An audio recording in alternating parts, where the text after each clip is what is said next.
you just abandon any precaution. You know, folks, something could happen here, and if it does, so what?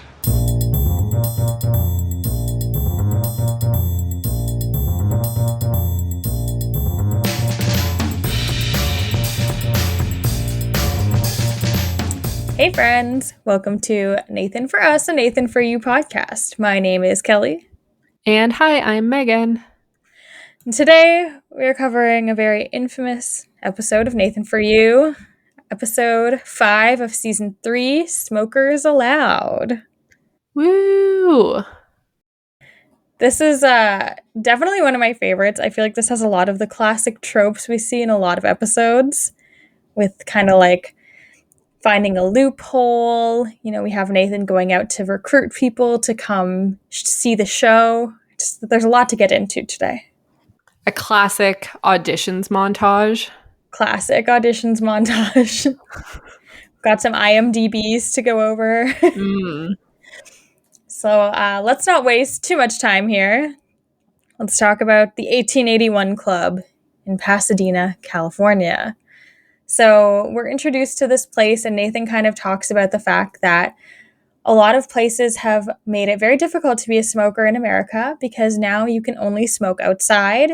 However, some proprietors like Ellen Sanser, who's the owner of the 1881 Club, feel that people should be able to smoke inside because otherwise her profits are going to plummet. Yeah, Ellen said her business went down by half after smoking wasn't allowed inside.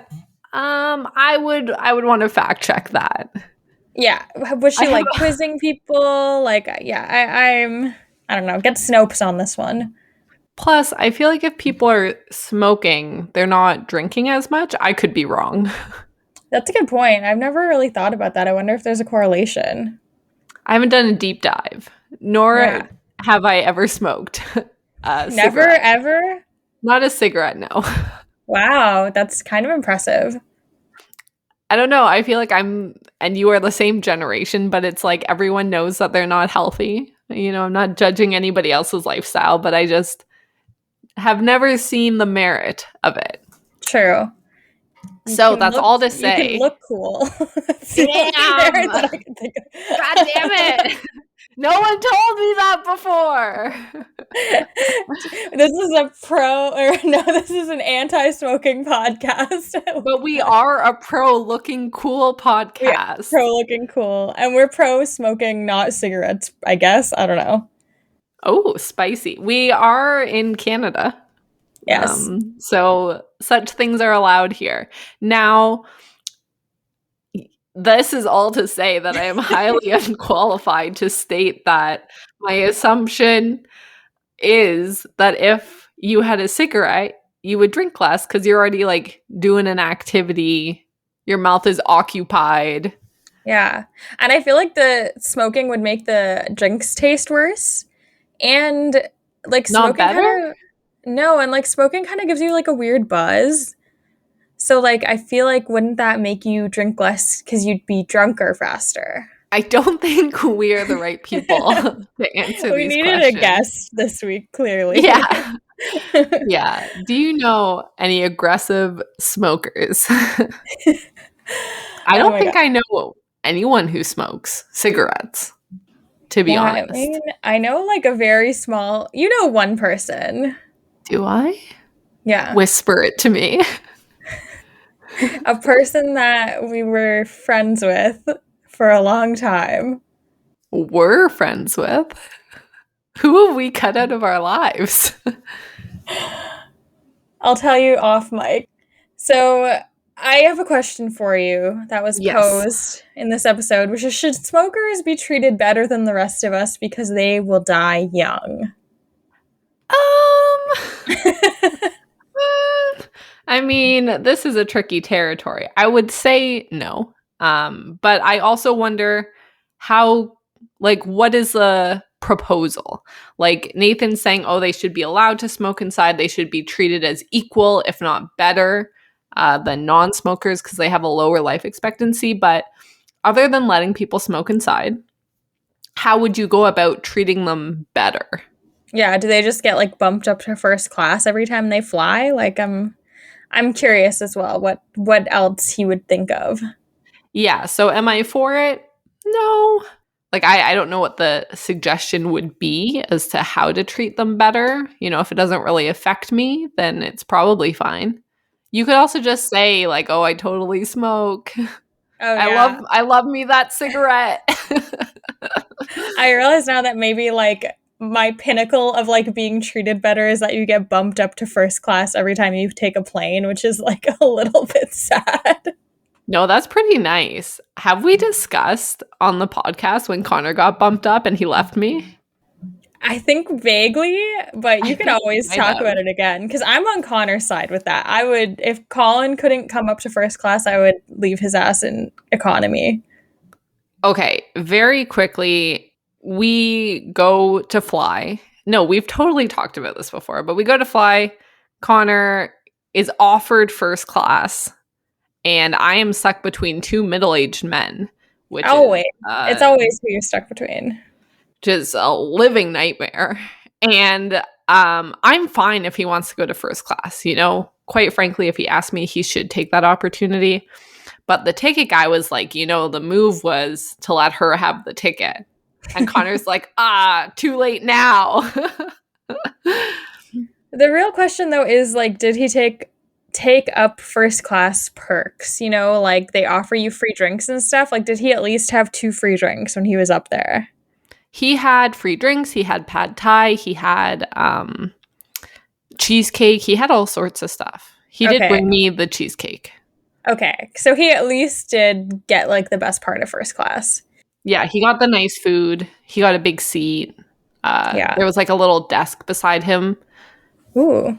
Mhm. Sometimes you get bumped to economy plus, which I also don't mind because you get like extra leg room. That's like my happy in between. I'm like, if I get bumped to economy plus, it's going to be a good flight. But if I get bumped to first class, like it's going to be a great flight. Now, you have not taken advantage of when you got engaged. Not Yeah. nearly enough, which is, quite frankly, the only reason you should get engaged, is to flaunt that you just got engaged to airlines, restaurants, concerts. Like, whoever will listen, like, Colin should be popping that question again. Oh, we just got engaged. Oh, let me move you up. Like, for someone whose definition of getting treated better is getting bumped up to first class, you have not tried very hard to make this happen with like the most obvious thing you can do. I'll do it when we have our wedding next year. I'll definitely be like, oh, we're on our honeymoon, like constantly. Okay. I'll make you a button that says on my honeymoon, Give me free shit. accepting all free things.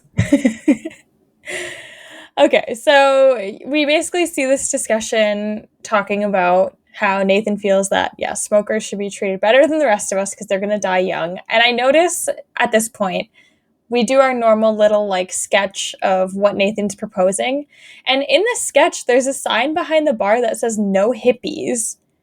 And I didn't notice if that was in the bar in real life or not, but I just thought that that was like a very pointed thing. I'm like, does Ellen hate hippies? Like, she seems like she would get along with hippies. Yeah, not to say I know a lot about hippies, but my impression of them is that they are pro smoking. So Yeah, you think at that least they'd be smoking best pot. buds. Yeah, Best my mom buds. was That's a great yeah. joke. Yeah, best buds. My mom was definitely a hippie. Yeah. And I know this because of how many years in a row I was a hippie for Halloween because she happened to have the clothes for it. Just casually. Yeah, casually. So Nathan proposes to Ellen that they should just add a small audience to a section of the bar. And then if they do that, they can essentially use this loophole, which allows smoking to happen inside as long as it's an integral part of a theater production. So essentially, you know, they're going to make the bar a theater. And then because of that, the people in the bar are allowed to smoke because they're the performers. So he calls it like a free-form play. And they're going to put up signs and stuff to tell everyone that this is what's happening. This should have been the full idea. And they should have just kept doing this until they got caught. Right? This is the move. It seemed to work.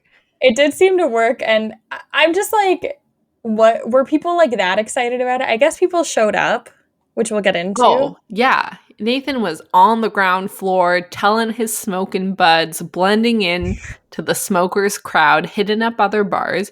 You bring that kid Connor back. You get Oh him yeah. on the streets telling people that there's like a new bar. You hire a few other people. This is the move to just spread word. You know, they did it for one night.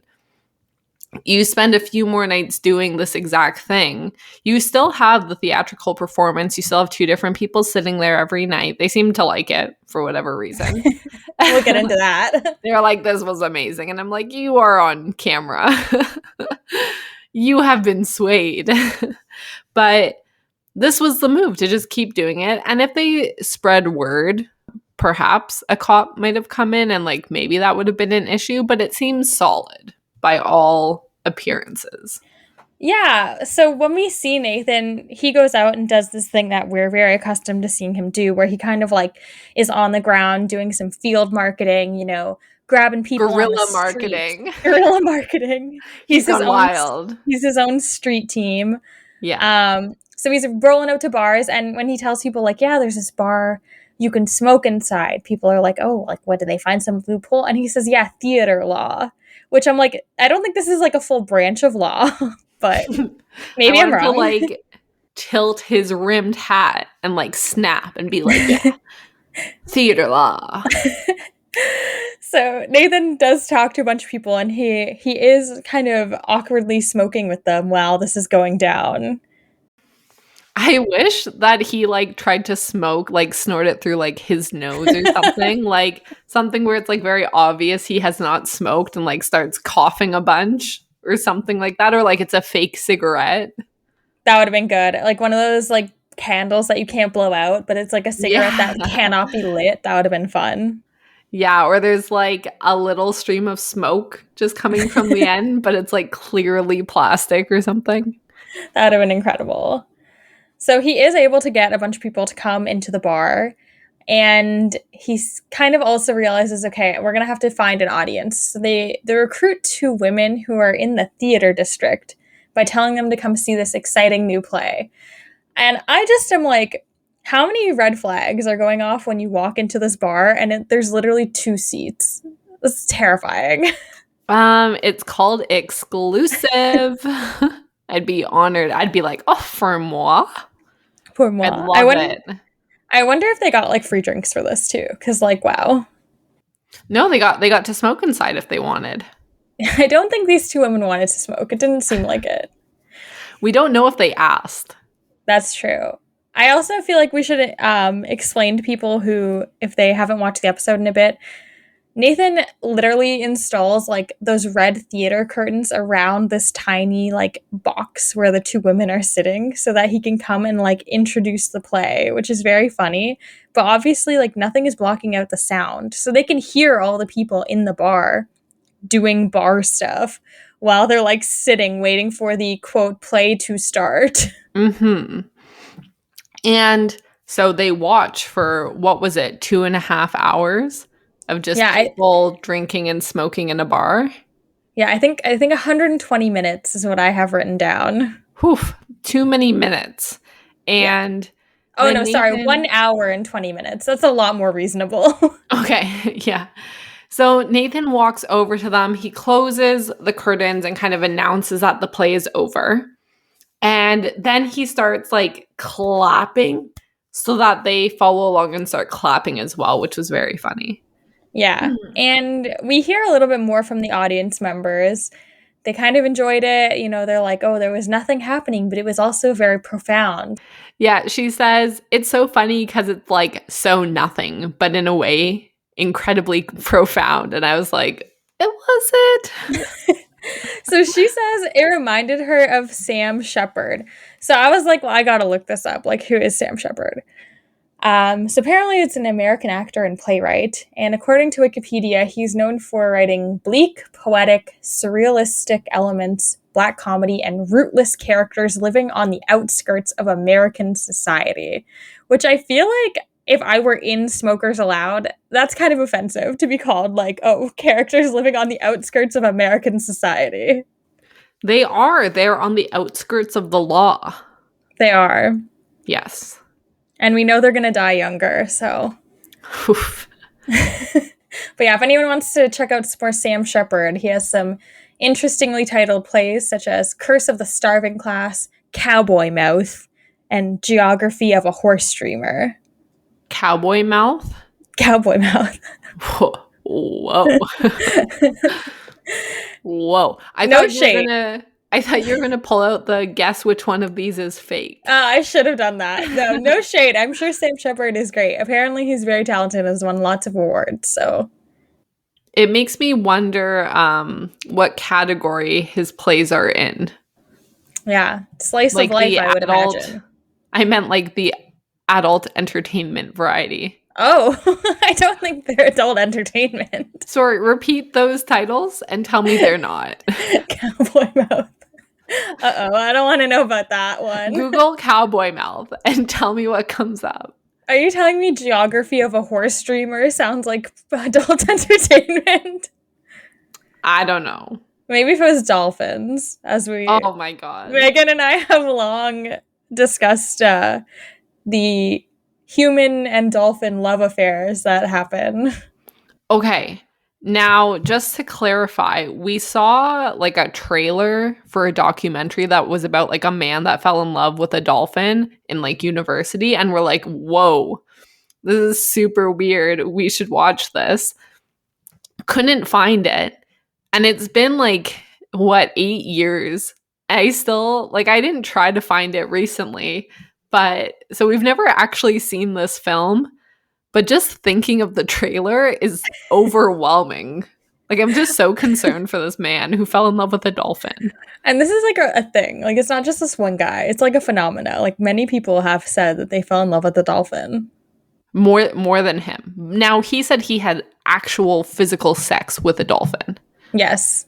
Multiple people. I think there was a couple other people who said the same thing. I think it also, like... We can get into this another time, maybe. If anyone wants to hear a podcast about the dolphin sex thing, we'll try and find it. I just have no words for, like, if I ever met this man, I would just have so many, like, the word just why is the only thing I could, like, bring myself to say to him. Megan, never give up on love. I didn't with humans. It's not a concern of mine. Oh my goodness. Okay, so back to Nathan. Somehow. After they hear How did we get here? How did we get anywhere? Cowboy mouth. Cowboy mouth. After hearing that the women like the play, Nathan's kind of like, okay, well, this can be another revenue stream for the 1881 Club. So he decides he should set up a meeting with Jeanette Farr, who's the chair of the theater department for Glendale Community College. I mean, I don't hate this plan. Like, I'm kind of into the idea of, like, going to a bar and having a drink and watching some theater. We can talk about how he jacks up the prices later. But up until this, I'm kind of, like, with Nathan. Well, okay. He seems to think that, like, this specific night in particular was, like, the peak of excitement. And I think that the actual move is to do this for, like, a few weeks and see if, like, an actual exciting night happens. Because, like, the climax of this play was one guy showing off his skateboard deck while a 3-person selfie takes place. And I would say I do not agree that that is the pinnacle of this play. We can discuss it now or later, but that simply was not the peak. Yeah, I think he was mistaken as well. But so Jeanette does seem to feel that there's some merit to this. She's like, hey, it's like a slice of life. All the ingredients of a hit play are here, according to Nathan. Yeah, too many people are patting this idea on the back, quite frankly. Well, so she compares it to the work of John Patrick Shanley, who, this is a person that I do know because he won the Academy Award for writing the movie Moonstruck in 1987, which is a romantic comedy that the two leads are Cher and Nicolas Cage. So. Oh, Whoa. I cannot picture them being romantic leads together. It's a great movie. I It's can't very picture fun. them holding hands or like even being in the same room together.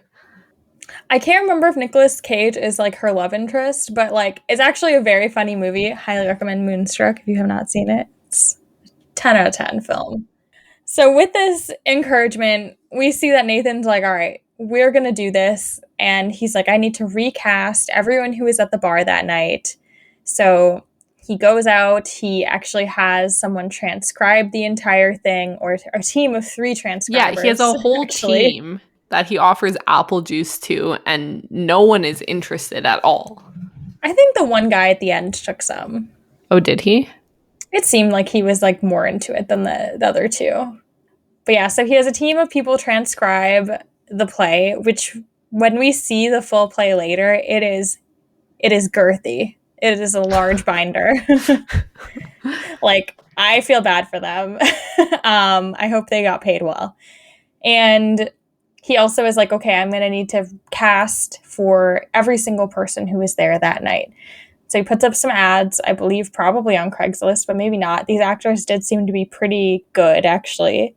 And I have one note that talks about the fact that he had written low pay but high emotional reward on the posting. Now, blowing up each character felt very like Clue to me, like sticking them on a cork board to cast them, which I thought was very fun.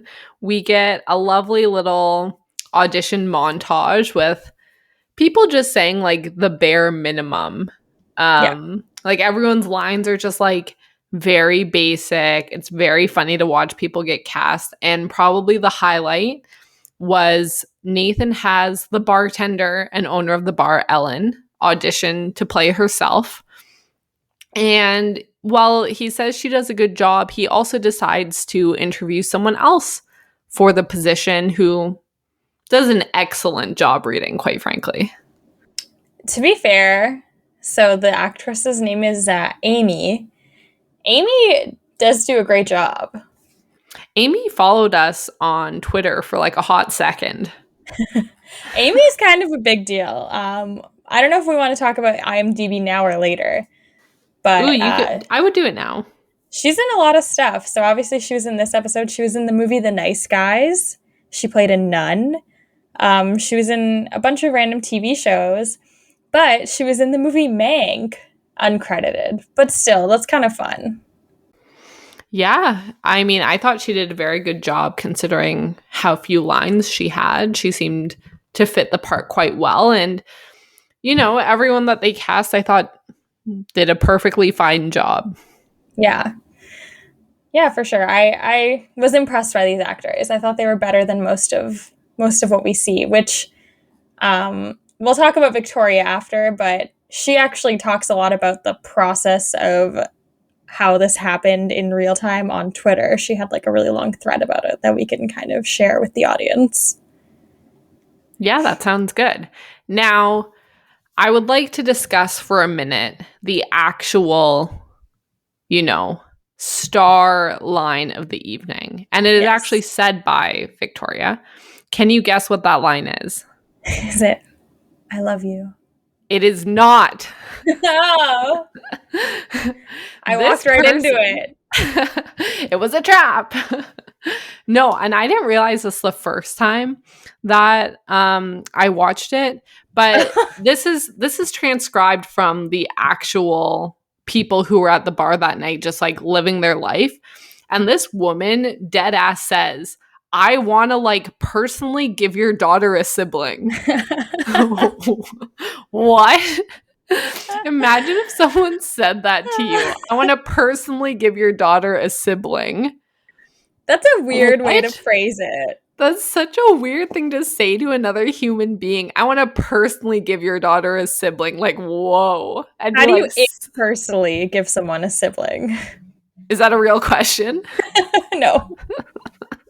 Yeah, the full line is, I'd want to like personally give your daughter a sibling.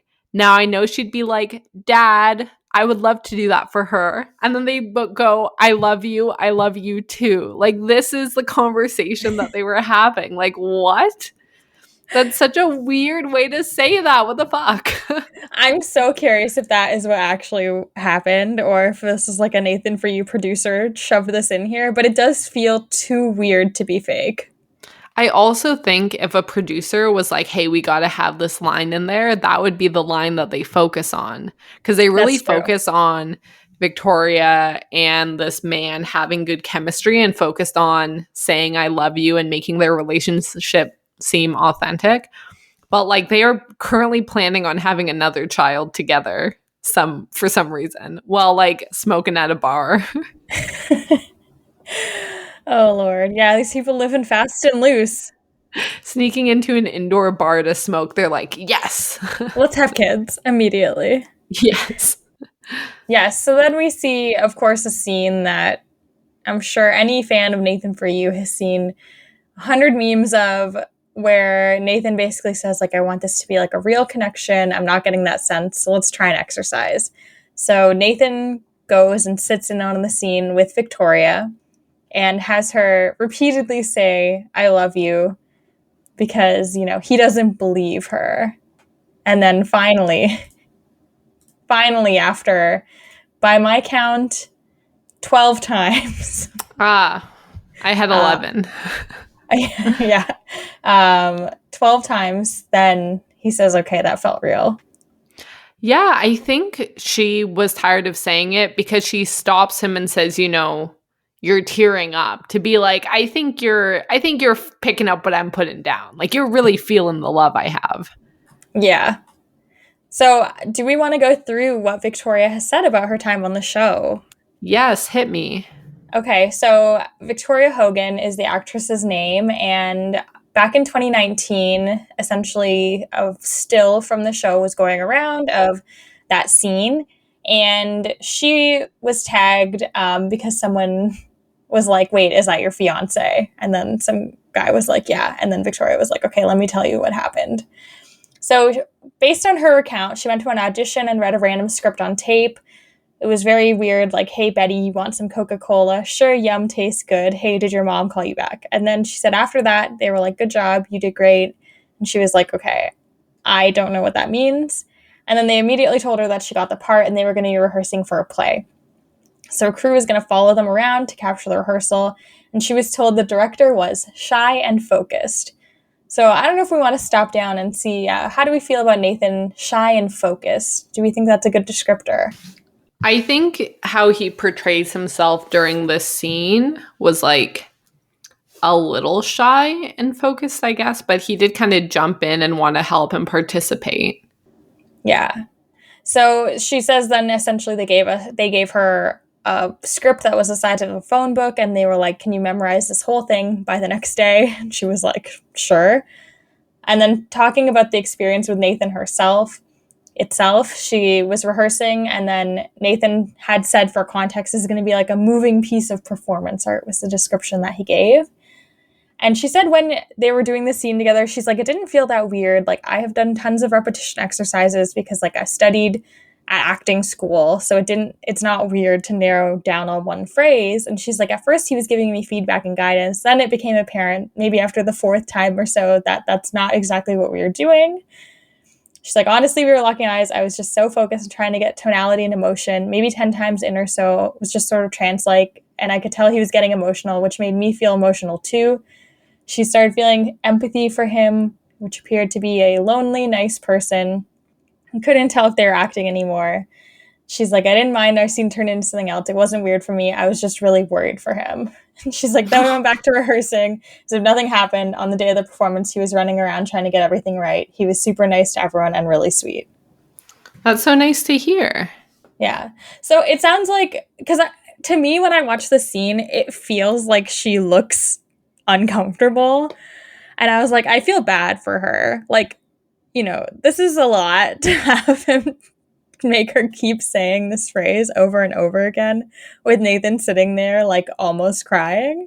But it sounds like she didn't think it was weird at all, and that overall it was a good experience. So yeah, like asking someone to say it 11 times I think is pretty excessive. However, I have watched, like, even over quarantine, my friend performed like a scene on Skype that I watched, and there was a director there giving notes, and he would like point to a certain line and have them like repeat it a few times and then go to different parts.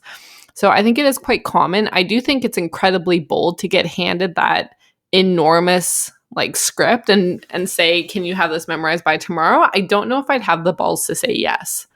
I'd be like, this is a lot. Yeah, for sure. And I will say, so Victoria is in some other stuff as well. Lots of kind of random small parts. She is in a movie that I love, Jojo Rabbit. She was an uncredited role in that film, but very exciting. 'Cause, wow, what a great movie. All the movie recommendations today. I also have not seen that one. Okay, you should watch Jojo Rabbit before you watch Moonstruck. Okay. But, so that's the infamous I love you scene. We kind of then see that Nathan is going to go out and try and market the play a little bit. And I noticed that he utilized Jeanette's, like, slice of life descriptor a lot when he was explaining it to people, which I thought was fun. And he also brings in some extra seats to the show. So now there are 7 seats available to watch Smokers Allowed. And they've created some merch. What did you think? Yes.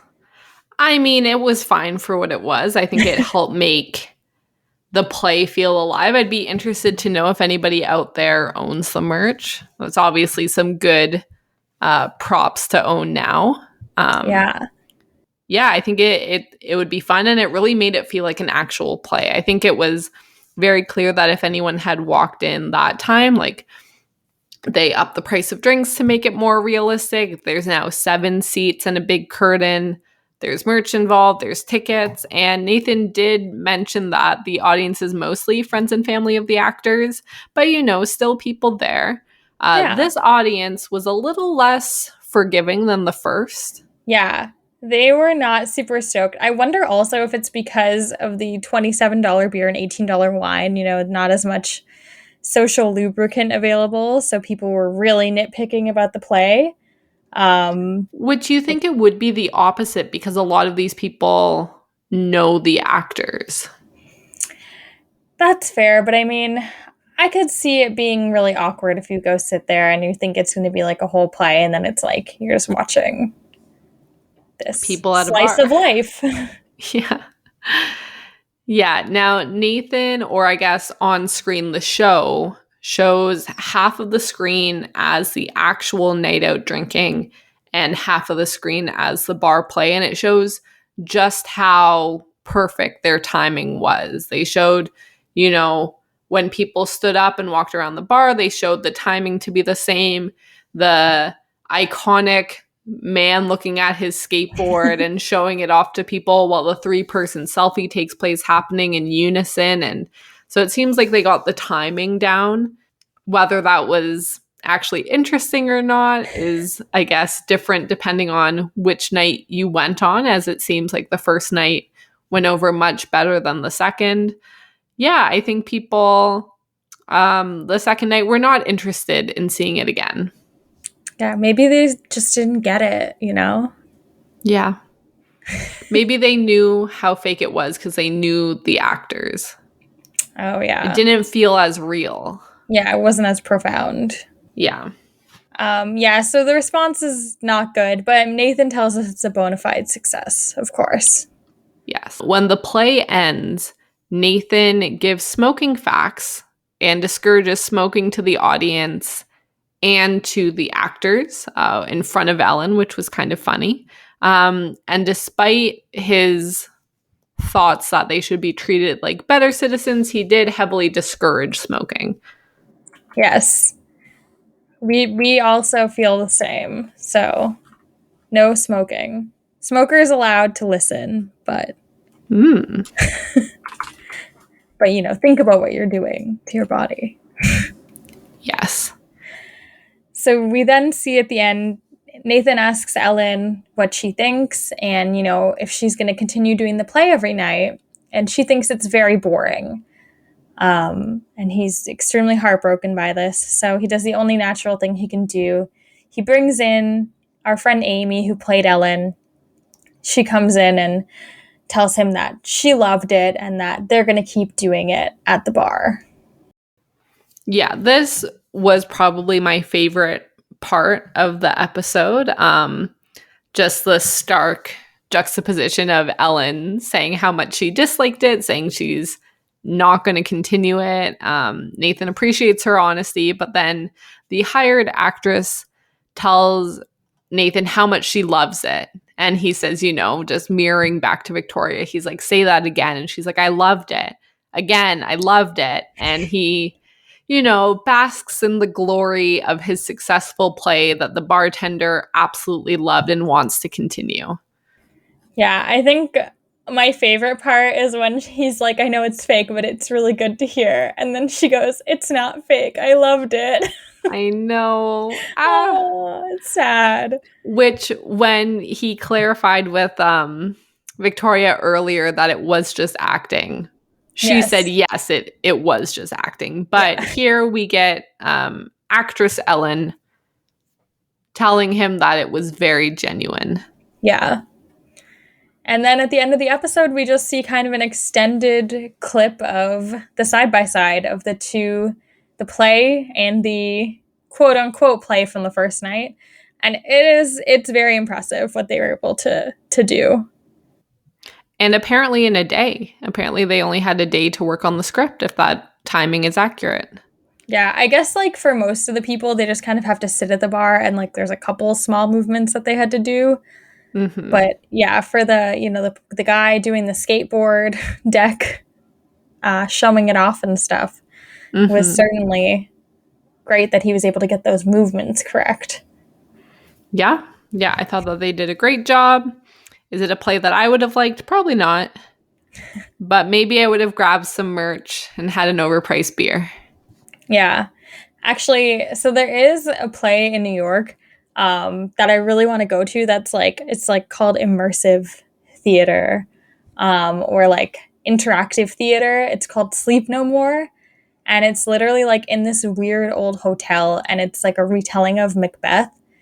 But you like are walking through the hotel and the actors kind of just like act around you. So you can like go back and see this play like 5 or 6 times and have like a completely different experience every time because you go to like different rooms and stuff. So that's very similar to that one Halloween event we went to. Oh yeah, the Twin Peaks themed one. Yes. Yeah. Hopefully it's a little bit better organized, but yeah, that was very fun.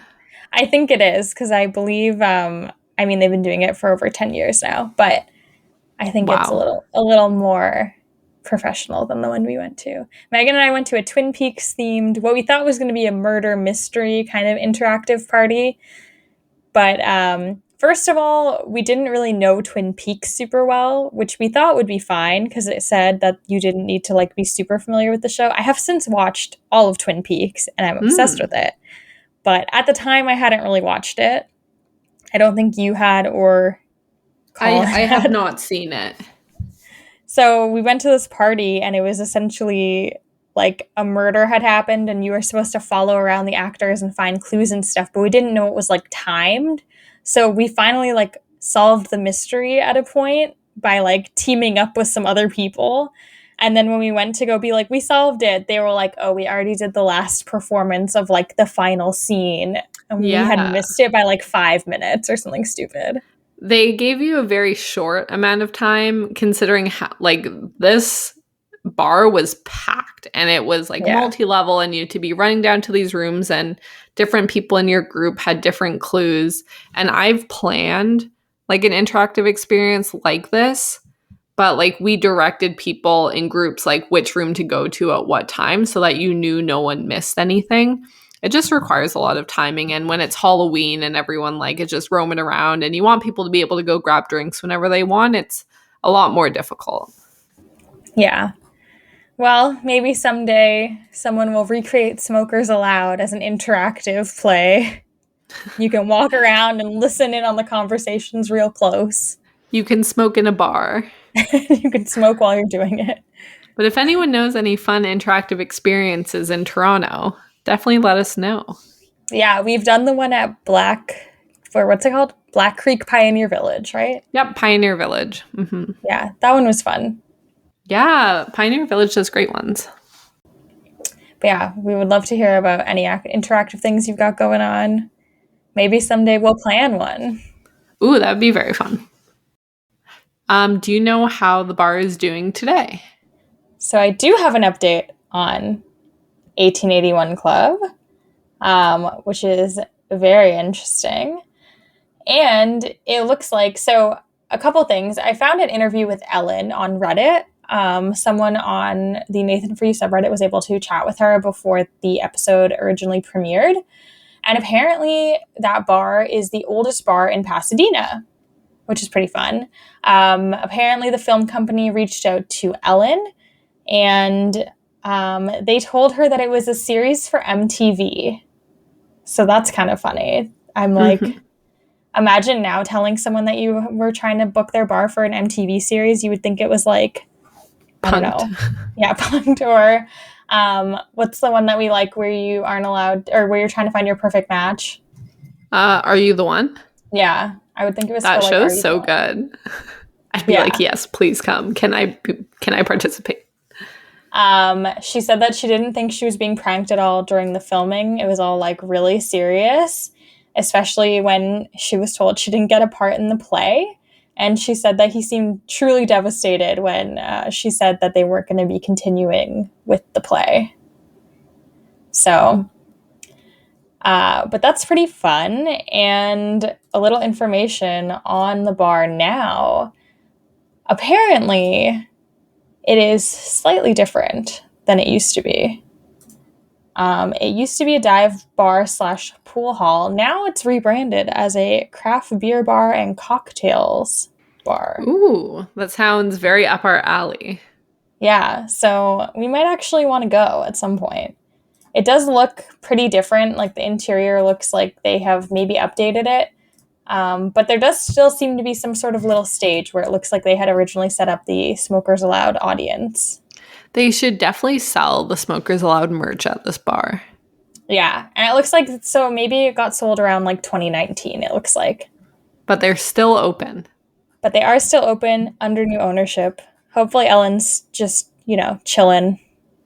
Maybe she pursued an acting career after she didn't get this role. She was like, I need to go get a role. Maybe. That'd be exciting. I will say a little bit of a bummer. Someone asked if they had karaoke, and they said they don't do karaoke right now. Is that a right now or a never?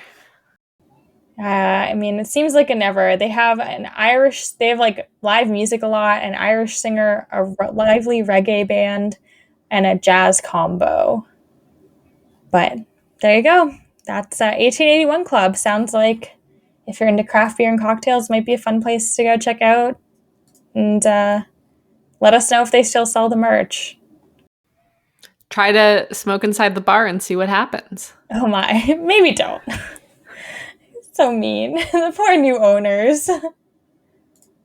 They probably deal with that on the daily. Probably not that often, but at least like once every few months, I'm sure.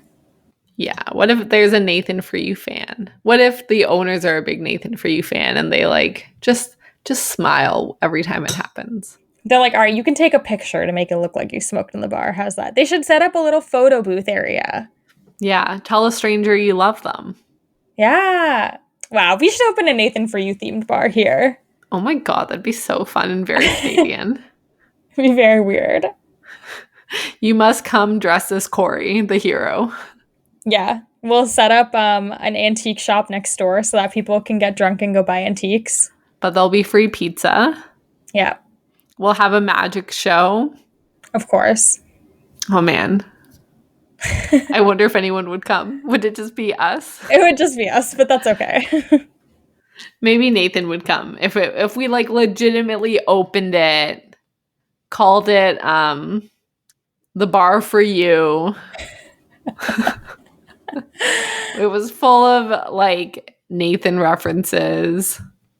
It would be fun. Very Trademarked. niche. A very niche audience. The bar for you is a fun name though. I do like the bar for you as a name. I think that's kind of it for the episode. Be sure to subscribe to our podcast, leave us a 5-star review if you use Apple Podcasts. It really helps us out.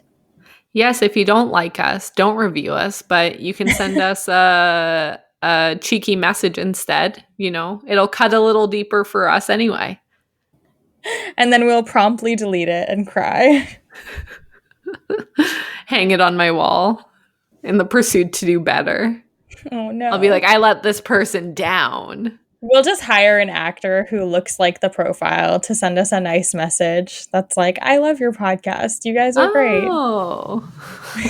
Or hire people to replace us to take the bad news. That would be cool too. Be like, I cannot emotionally carry this weight. Please go carry it for me. Check us out on Instagram and Twitter at Nathan for Us Pod. We're on Instagram. You can check us out in the show notes if you want to creep on our personal lives. Kelly has a really cute dog. And this has been Kelly and Meagan on your side.